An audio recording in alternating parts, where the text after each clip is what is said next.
they accidentally hired 2 people in their system that was named Juan Gomez. No. Yeah, both of us were Juan Gomez. I mean, I guess there could be more than one, but like, Yeah. how?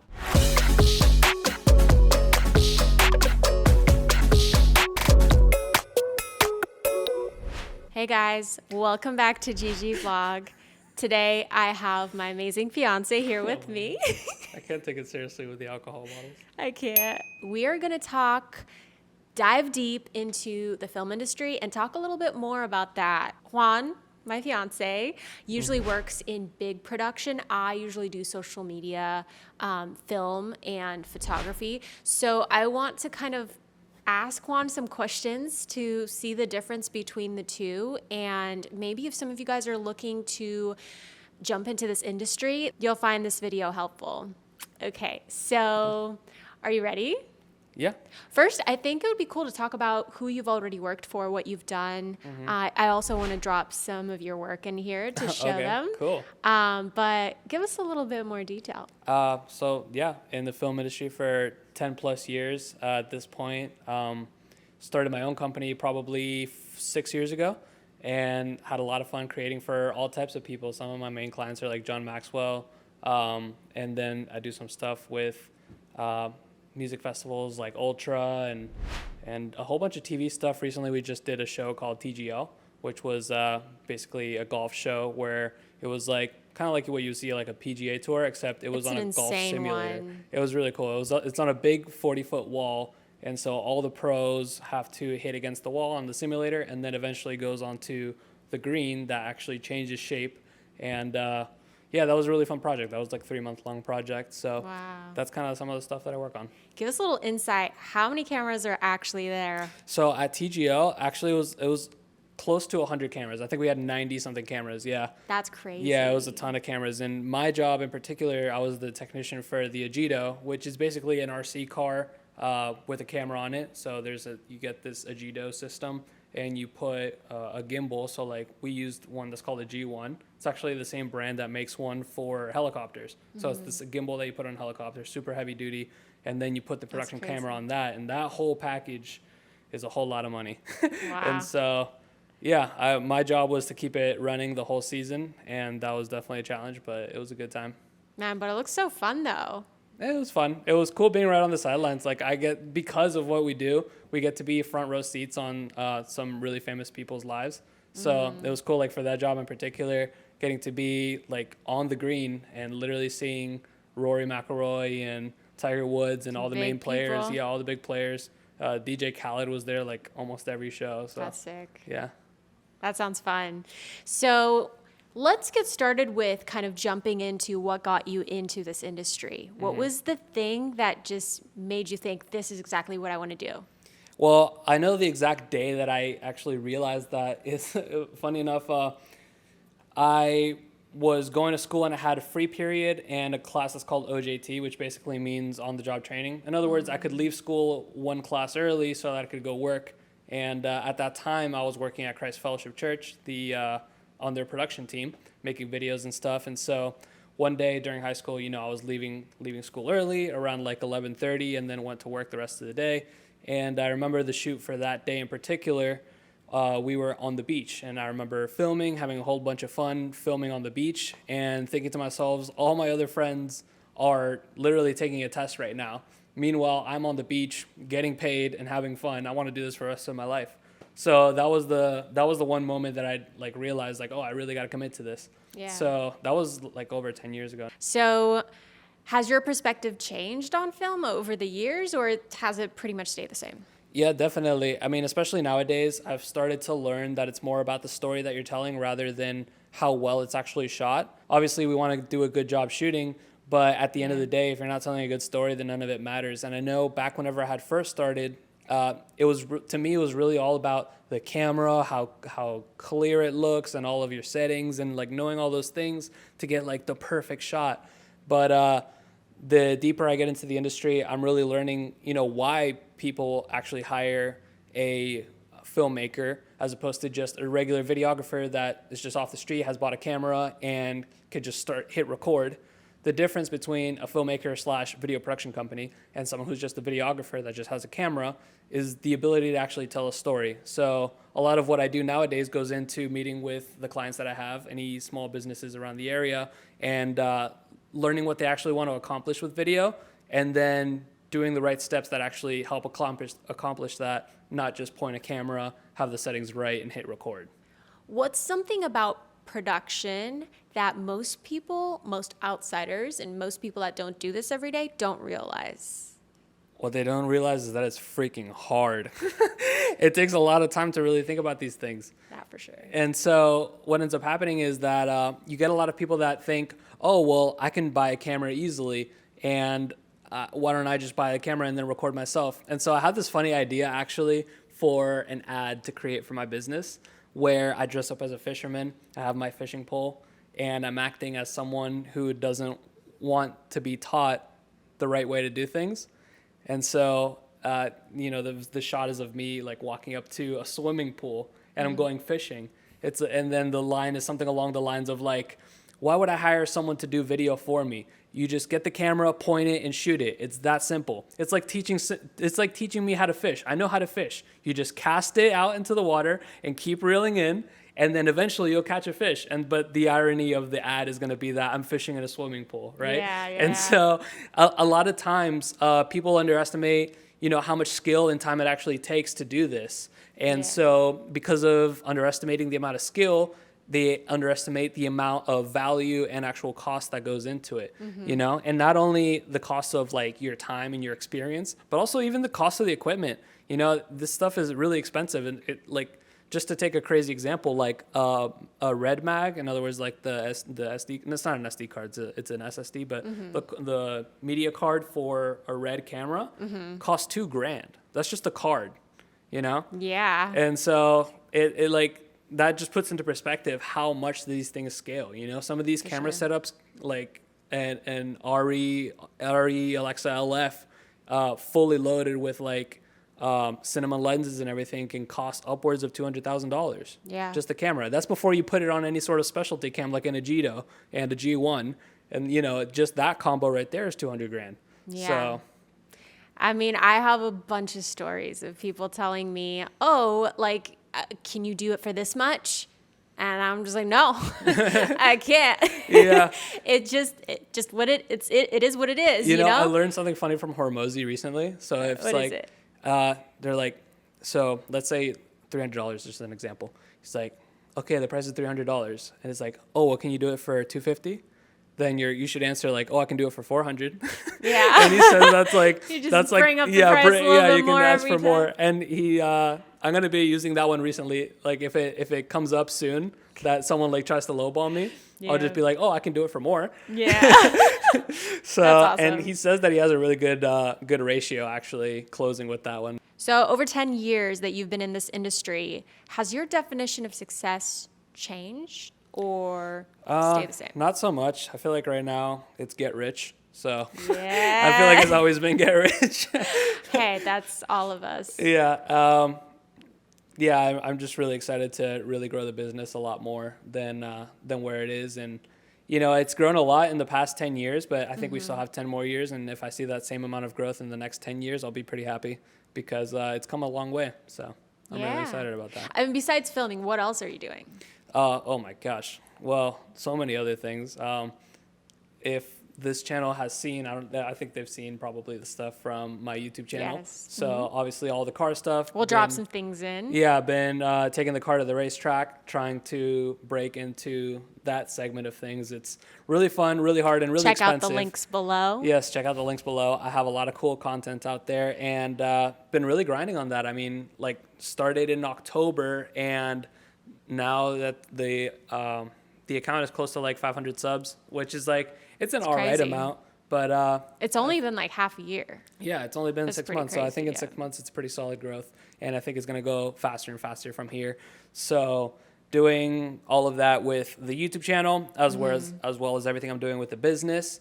And then aside from that, trying to, health and wellness, always going out and exercising and doing parkour. I do a lot of flips and stuff. I also have all that on my Instagram, as well as trying to be a dancer and being a whole bunch of other stuff. I like to call myself useless talent man because I could do a million things and there's just a whole bunch of useless stuff. But I actually think it's useful because there's so many different things you can do. It's a lot of random But stuff. It's a lot of random stuff. There's also something else that's coming up that we're not going to share with everyone just yet. Yeah. Oh, But yeah, it's coming, and we're going to share it. We can't talk about it just yet, but it's really exciting. It's something exciting. If it happens, it's going to be the biggest thing that I do this year other than getting married. Yeah, there's also our wedding. I was like, you better say getting married. That is a big thing for us. Yeah. Yeah, so you guys know I'm posting videos about planning your own wedding, and here's my fiance. Here's the man I'm getting married to. Yep. As we all know, with bigger production shoots, there's a lot of challenges that come with that. How have you handled those situations, and what was the most challenging situation that you had to go through? Man, off the top of my head, I mean, there's so many. It's like 10 plus years of just craziness. It feels like every shoot has something different. But I'll tell you one that happened recently that was like very uncomforting, but it was just awkward. So what ended up happening was I got hired by this really, really big production company. We were shooting a soccer game over in Orlando, Major League Soccer. So you guys probably saw it on TV if you watch soccer. And well, what ended up happening is they accidentally hired two people in their system that was named Juan Gomez. No. Yeah, both of us were Juan Gomez. I mean, I guess there could be more than one, but like, yeah. how? I don't know how they made such a bad mistake, but there was more, because of we were double booked, now there was more camera operators than there were cameras. So what ended up happening was we split one stream of the camera, but we both have two physical cameras, but inside at the truck where they plug all the cameras in, there's only one of them that can go in there at a time. And so either one of us has control of a camera at a time. And so what ended up happening was it was just a complete mess. They rehearsed some things with him and thought it was me. Oh. And then during game time, they asked me to go film that hit with the interviewer and all that. Goodness. And he's like, all right, just like we did in rehearsal. I was like, I wasn't there for rehearsal. I was never rehearsed with. Makes me think of those movies where they have like twins and then one steps in for one thing and then another one comes in and doesn't know what's going on. Yeah. So apparently somehow the director didn't know. And so that's a pretty big one for a director. I mean, he was screaming in that headset, and I felt like so horrible. But I didn't know what to do. I mean, like he rehearsed with someone else. Like I was over setting up the other camera, the all 21 camera, which basically means it's the wide camera. It's the easiest camera. Yeah. So if I just had that camera, it would have been an easy day. But because they double booked us and rehearsed with the other Juan Gomez, then everything got all messed up. They started pulling me to different areas, and I kept doing a bunch of things that I never rehearsed and didn't even know what was happening. I didn't even know we were doing a hit because originally I was just supposed to do the one wide camera. So that was the one that really went horrible. But I mean, what are the chances that that's going to happen? Yeah, well, with how many people are named Juan Gomez, I don't know. It's a very popular I guess there's name. a bigger possibility, but like, how do you mess that up? Yeah. That was crazy. That was one of the worst ones probably in the past 6 months. But there's always weird ones. Has there ever been a moment where you were like, I don't know if I should keep going in this industry. I want to quit. I want to do something else. Yeah, I would say there's a couple times. One of the first times that I thought that was actually during COVID. So right after I had sold my half of the creative agency that we had to my business partner, obviously started doing a whole bunch of freelance. And during that time, there was a lot of requirement for the COVID vaccine. And obviously, like, I didn't want to take it. I didn't feel like I had a need to take it. Not only that, like, I had COVID a couple times, and so by now I'm good. So I really felt like, for me, there wasn't really a need to take it. But during that time, I mean, it's really hard to get started in freelance. So you kind of end up being stuck between a rock and a hard place where it's like, well, I want to do what I think is right for me. But then there's a lot of shoots that actually didn't let me go on the shoot because I wasn't vaccinated, you know? So it's like when people tell you, oh, you weren't forced vaccinated, well, it's like, okay, yeah, you're not forced to, but if you don't do it, then you don't make money, and then you lose your house and you lose everything you have and you become a failure. It's like, Yeah. Well, like that kind of feels like forced now. If like, okay, so you don't have to, but if you don't do it, then you suffer all these consequences that are like horrible. You've worked with a lot of big sets, small sets, all sorts of sets, your own sets. What would you say are the qualities that make a person great to work with? Oh, man. Okay, I talked about this in a podcast 10 years ago, which is like perfect. It's so convenient. Maybe we'll add a snippet there. Yeah. But one of the most important things is, especially if you're first starting, if you're being hired to accomplish a goal, you're not there to take orders. You're there to really add your 2 cents and come up with a solution, even when a solution is not obvious. So let's say, for example, we have to rig up a light, and you are there as a grip, let's say, and I say, oh, could you bring me a C-stand so we can rig up this light? And let's say we're out of C-stands. So instead of coming back saying, oh, sorry, we're out of C-stands, what you got to do is, before you come back, do not come back empty-handed. The most important thing to do is find something that's going to actually solve the issue before you ever come back. Don't come back with no answer. So come back with a clamp, come back with another solution, come back with a bigger stand, come back with a smaller stand, come back with something, a freaking tripod. Don't just come back at all. Or don't come back at all. The last thing you want to do is come back empty-handed, because the reason why you're there is to solve problems. That's why people get paid so well in this industry, especially compared to other industries. Within 1 day of work, some of these day rates can go over $1,000. It's like, you don't get paid $1,000 just because you're there to hit record.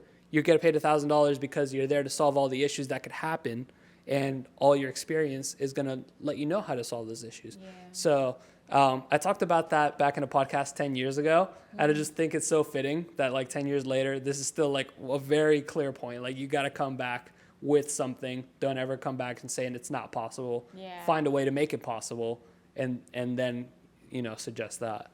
So speaking about the positive side of things on set, have you ever had to deal with toxic people on set? And how did you go about it? What's the best way to go about it?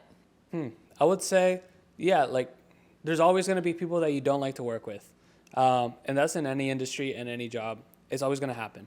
And so one of the most important things is to realize you're there to accomplish a job, and they're also there to accomplish a job.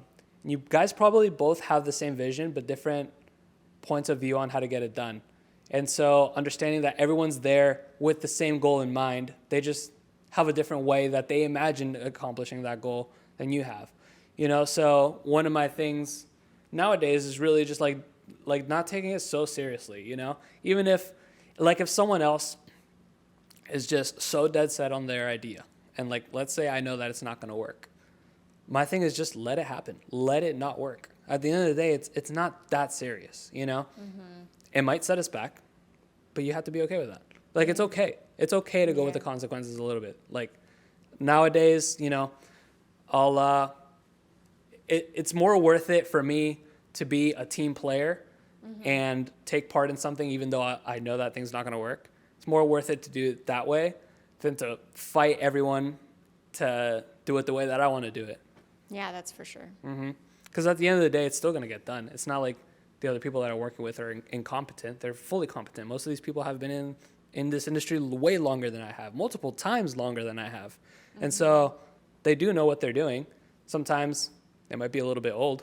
Might be a little bit outdated. They might be a little bit outdated. But the fact of the matter is that they got to where they are because they know what they're doing and because they've been around the block. And even though they're persistent. And like, there might be better, there definitely are better ways to do things nowadays. Things have changed throughout the years, and especially nowadays that things are advancing so much with AI. Like, it comes up in every single conversation, and it's like, you got to know how to embrace those things so that you use it to your advantage.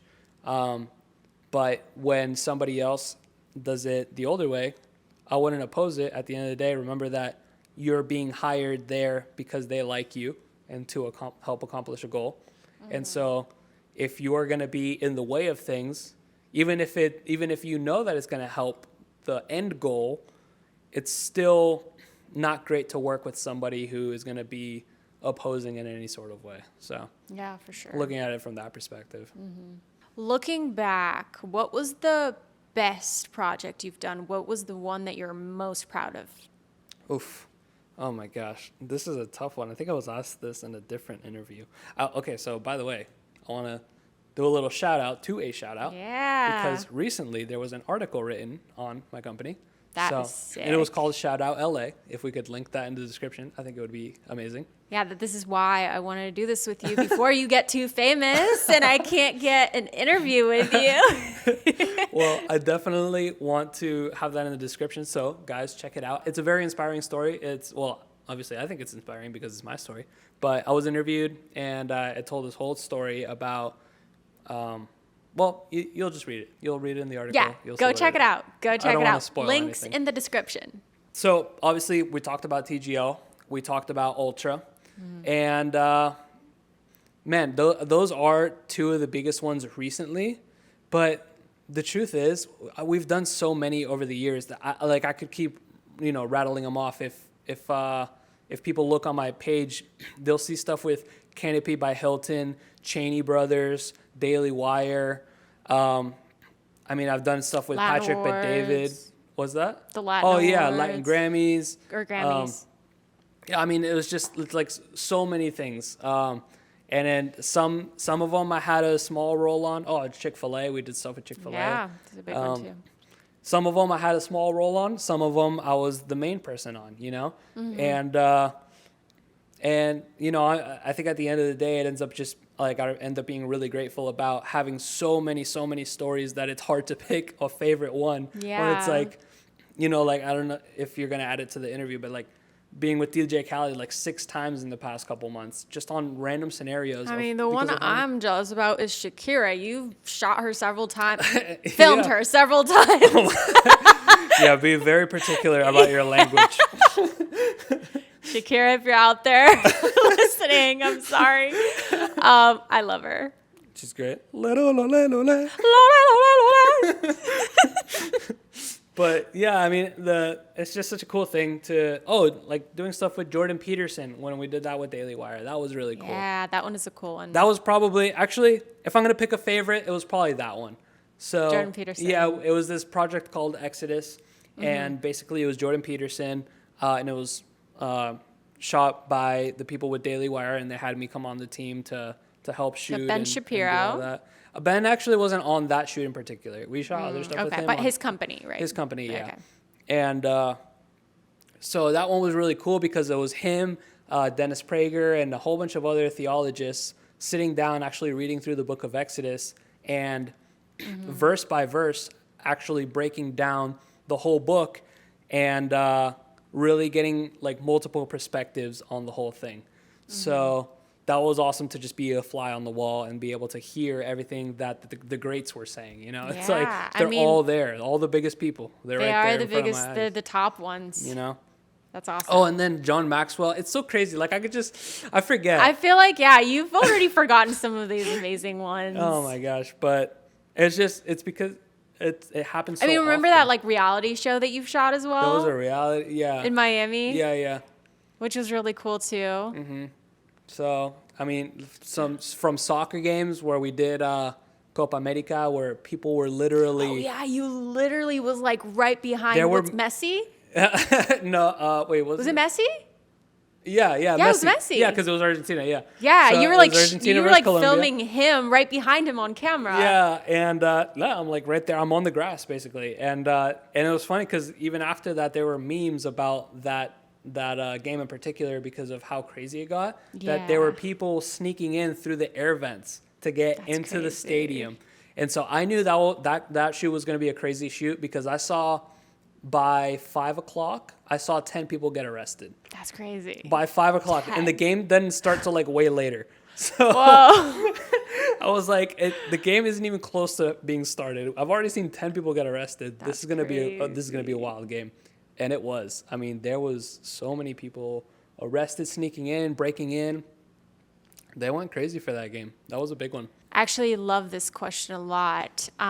Where do you think the film industry is headed, and what do you think about AI? Is it taking over? Absolutely, AI will have an effect on it, and I love this so much because it it just proves my whole thesis of what I've been talking about recently, is that video needs to do two things: provide value and be authentic. And so as time goes on, people will gravitate more and more to actual authentic content.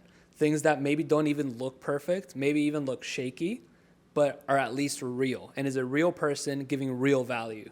I mean, that's why YouTube videos are doing so great. That's why they do so well. And then so there's obviously the battle of so you can start using AI to create videos, but the more AI videos are out there, the more people want to see a real video. And so you'll notice, just like whenever you're scrolling through Instagram and you swipe and you see an ad, your brain immediately swipes away. Every last person has this habit now. And this habit was formed from seeing so many ads and so many commercials that we're tired of it. We don't want to be sold to. We want to hear a genuine person talking about genuine things that are actually interesting. We don't just want to be sold to. So the same way that our brains have triggered ourselves to immediately swipe away from an ad, I'm starting to see that same thing happen with me and other people with AI-generated content. And now there's a battle because AI-generated content is getting better over time, and eventually is going to be more and more convincing. But over time, we also become more in tune with AI-generated content versus real content, you know? So I noticed that me and other people are starting to gain the habit of swiping away from AI videos because we just don't care. Because if you can just generate an AI video of whatever, then does it even really mean anything?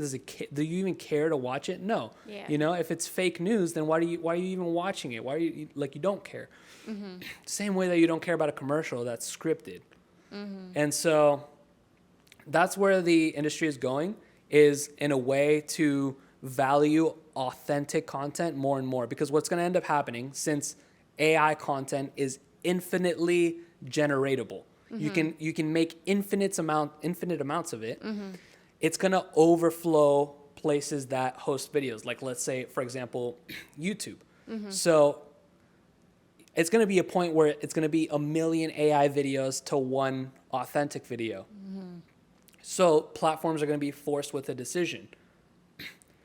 They're not going to be able to keep these videos together anymore because genuine content will be completely overshadowed by how much just volume of AI content there is. That's now they're going to have to put disclaimers, which we've already seen on Instagram. And even the next step after that is just going to be completely separating it. So like you go to YouTube, do you want to watch AI videos or do you want to watch real videos? Everyone's going to click real videos. Thank you guys so much for watching this video. Juan, thank you so much for joining us today and sharing your knowledge. Thanks for having me. I know that I definitely wouldn't have been here if it wasn't for this video. Right. I probably would have been home. Yeah, I mean, you're exactly where you're at.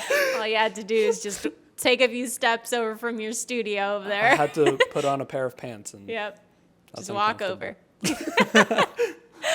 Well, I think a lot of people have learned a lot from what you shared and all of your experience that you shared with us and everything you thought that would be important for people to know who are thinking to jump into this industry. I think that a lot of that is very valuable. Thank you.